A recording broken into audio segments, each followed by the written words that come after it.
Hello mga ka-friend, kamamis and kadadis. Ito na po yung continuation ng live natin kagabi na naputol.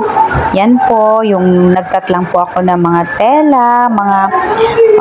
tela dito lang sa bahay.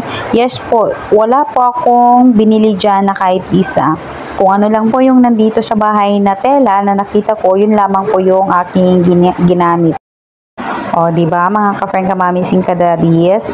Isa na namang tipid tips para sa paggawa ng costume ng ating mga Jonakis.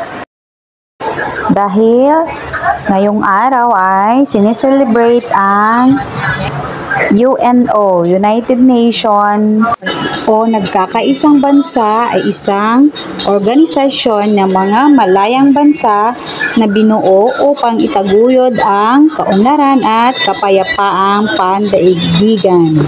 At ang layunin nito ay ang mapanatili ang kapayapaan at katiwasayang internasyonal na paunlarin ang pagkakaibigan ng bawat bansa at para makamit ang pandaigdigan, kooperasyon para sa paglutas ng mga suliranin at maging sentro para sa pagkakasundo ng mga aksyon ng mga bansa. O, di ba? May nalalaman din konti ang inyong kamamis. And back tayo sa ating ginagawa yan. Nakat lang ako ng mga pa-square na tela at ginawa kong ribbon base sa bansa na aking ginagawa ng tinatahi. Ang bansang USA! Yan lamang po ang aking ginawa sa costume ng aking anak sa kanyang isusuot sa celebration ng UNO.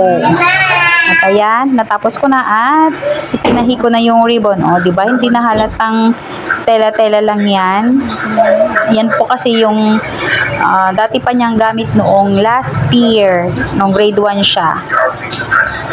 At ayan na yan, take a look, yung aking ginawa. At alam ko namang hindi pa huhuli ang kanyang costume.